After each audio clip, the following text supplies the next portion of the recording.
Assalamualaikum warahmatullahi wabarakatuh. Nama saya Nana Johana, Kaprodi KPI semester 3. Seraya memanjatkan puji dan syukur kehadiran Allah Subhanahu wa taala yang pada pagi hari ini kita bisa bertemu kembali. Sholawat beserta salam tidak lupa kita curahkan, limpahkan kepada baginda kita Nabi Muhammad SAW, kepada keluarganya, sahabatnya, dan kita selaku umatnya senantiasa mendapatkan syafaatnya. Amin. Di sini saya akan memaparkan dasar-dasar komputer dan pengenalan komputer. Komputer telah digunakan untuk aplikasi bisnis sejak sekitar pertengahan tahun 1950-an. Sejak saat itu, perangkat keras hardware dan perangkat lunak software mendapatkan kemajuan yang fantastis. Pesatnya perkembangan di bidang teknologi informasi dan komunikasi IT ini telah minimalisasi pemakaian pena dan kertas. Pengertian komputer itu, cara pandang dan definisi dari kata komputer juga mengalami perkembangan sesuai dengan lingkungan, budaya, disiplin suatu ilmu dan latar belakang keilmuan seseorang.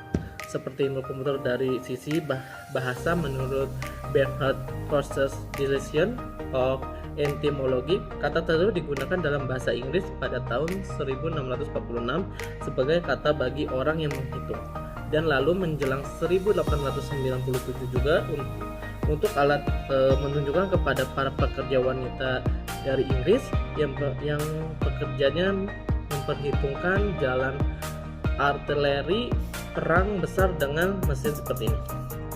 Dan PC Hammacher dalam bukunya Computer Organization, komputer adalah mesin menghitung elektronik yang cepat dan tepat menerima informasi input digital, kemudian memprosesnya sesuai dengan program yang tersimpan di memorinya dan menghasilkan output berupa informasi. Kita lanjut ke sejarah komputer. Sejarah komputer ini memiliki generasi yang pertama, tabung hampa udara atau vacuum tube merupakan ciri dari komputer.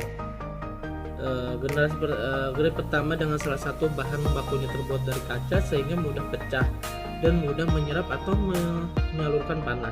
Sekitar tahun 1946, komputer elektronik di dunia pertama yakni INES selesai dibuat. Pada komputer tersebut terdapat kurang lebih 18.800 tabung hampa udara dan bobot kurang lebih 30 ton dengan panjang kurang lebih 30 meter dan tinggi kurang lebih 2,4 meter sehingga memerlukan ruangan yang luas dan lebar.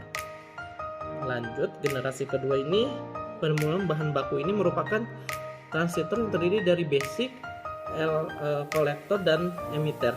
Merupakan ciri dari komputer generasi kedua ini. Transistor merupakan singkatan dari transfer resistor sebagai komputer padat yang mempunyai banyak keunggulan seperti tidak mudah pecah, tidak cepat menyerap dan menyalurkan panas. Maka dengan begitu komputer yang ada terjadi lebih kecil, lebih murah, dan lebih sedikit membutuhkan listrik. Lanjut, generasi ketiga juga, komputer generasi ketiga merupakan lanjutan riset dari generasi kedua.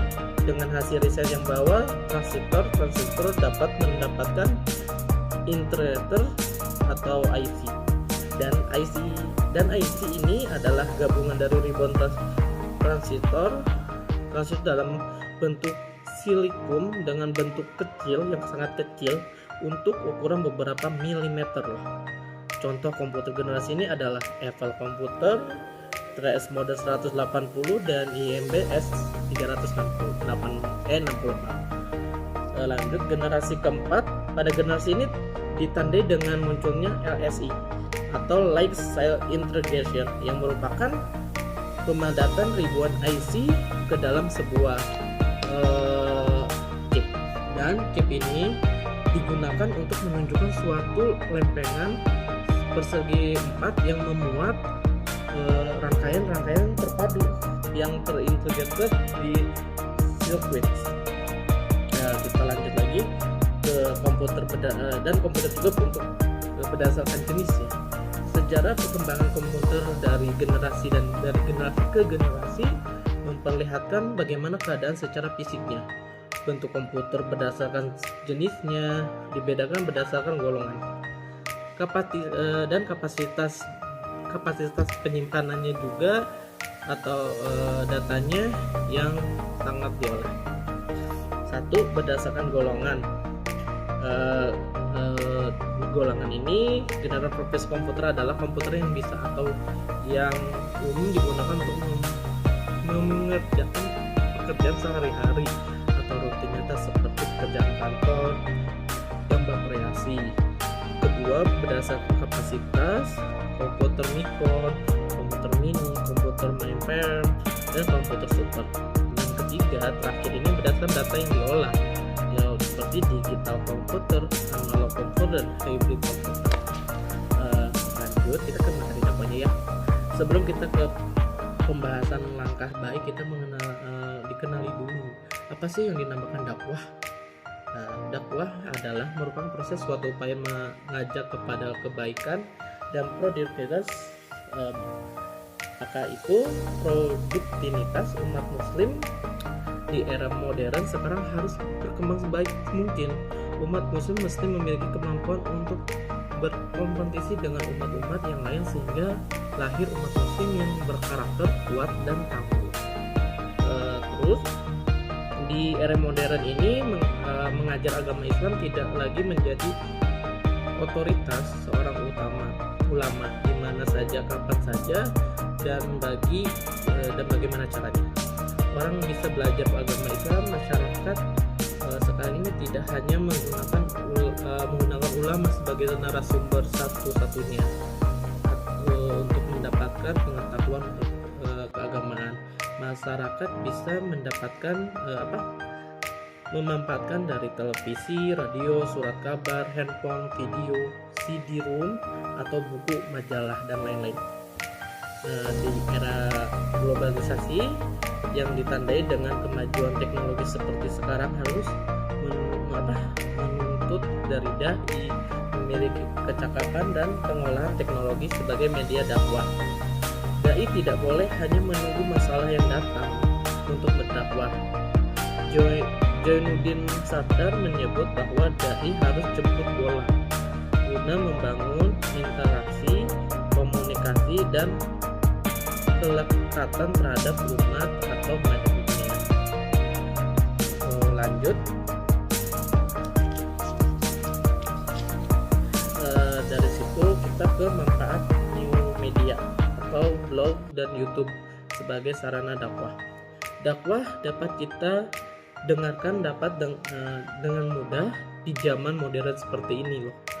Misalkan seperti blog, YouTube, di dalamnya kita bisa mendapatkan informasi tentang kajian-kajian Islam atau dakwah. Jika seorang dai bisa berdakwah di dalam media tersebut. Langsung saja ke pembahasan pertama, yaitu bagaimana sih manfaatnya blog sebagai sarana dakwah. Islam adalah agama yang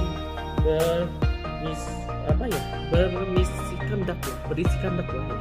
Seluruh misi Islam disebarkan melalui dakwah. Islam akan terus berkembang dikarenakan berdakwah menjadi senjata bagi para penyebar Islam atau dai.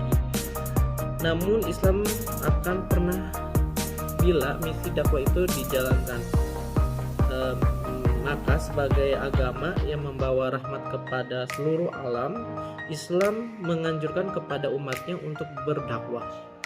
Di era globalisasi saat ini, dakwah Islam akan sangat dipengaruhi oleh perubahan sosial yang terjadi pada masyarakat setempat ya. Sebagai Islam akan berpendapat dengan persoalan umat yang sangat kompleks dalam sebagai bidang kehidupan baik. Oleh karena itu melalui situs blog dakwah Islam akan mampu menyediakan berbagai kemudahan sehingga setiap orang yang ingin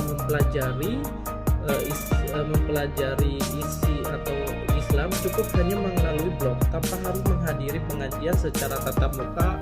Oleh karena itu blog menjadi media dakwah alternatif masa kini dalam menyebarkan nilai-nilai Islam. Menarik berdakwah lewat blog karena memunculnya blog merupakan bagian dari perkembangan teknologi dan informasi, sehingga para dai harus mampu menyesuaikan diri ya terhadap perkembangan teknologi informasi tersebut. Blog juga merupakan media yang dapat diakses oleh siapapun dan dimanapun tanpa terhalangi oleh ruang dan waktu. Oleh karena itu, seharusnya blog menjadi peluang besar bagi setiap aktivisi dakwah untuk menyebarkan nilai-nilai, dan di samping itu berdakwah lewat blog dapat mempermudah kedua belah pihak. Hal ini disebabkan semakin hari umat Islam akan semakin disibukkan dengan berbagai macam kegiatan. Lanjut, udah gitu yang kedua itu manfaatnya new media sebagai sarana dakwah itu dengan menggunakan YouTube. Sejarah dengan berkembangan teknologi metode dakwah pun mengalami perubahan dan semakin maju tanpa menghilangkan esensi dakwah itu sendiri. Dakwah itu hanya dilakukan secara konvensional dalam arti melalui kajian-kajian dan ceramah. Ceramah di masjid atau forum tertentu. Kegiatan dakwah di era sekarang sudah memanfaatkan perkembangan teknologi, salah satunya adalah dari media YouTube. Beberapa model dakwah di YouTube dalam menjalankan dakwah di zaman teknologi modern saat ini ternyata juru dakwah yang dan umumnya umat Islam dituntut mampu mengimbangi sesaatnya perkembangan teknologi melalui dakwah Islami. Untuk itu diperlukan upaya kreatif atau menyelenggarakan dakwah dengan teknologi. Video ceramah serial, terus video ceramah singkat atau video potongan ceramah, dan terakhir video musik atau lagu. Kalau video ceramah serial ini yakni membuat suatu program ceramah serial dengan durasi yang cukup panjang, lebih dari 50 menit. Serial bermasuk tema dan judul diangkat tersusun dari suatu rangkaian. Misalnya dimulai dari tema Tahara 10 seri, salat 10 seri, puasa 10 seri, dan seluruh yang terkait dengan ibadah. Terus yang tadi video ceramah singkat, video ini yang berisikan ceramah berdurasi pendek dengan membahas persoalan tertentu. Tema dan judulnya juga yang diangkat tidak tertarik dan dapat pula disesuaikan dengan kondisi aktual. Nah, terus ada lagi yang tadi video potongan ceramah, yakni potongan video singkat. Dai melakukan ceramah di tempat tertentu dalam kegiatan tertentu. Video rekaman ceramah yang panjang dapat dipotong-potong menjadi suatu pesan pendek sehingga penonton tidak menunggu lama. Lanjut yang video musik ini, yakni pesan-pesan dakwah melalui musik atau lagu, contohnya lagu Islami gitu ya, itu baik dalam bentuk asli maupun cover.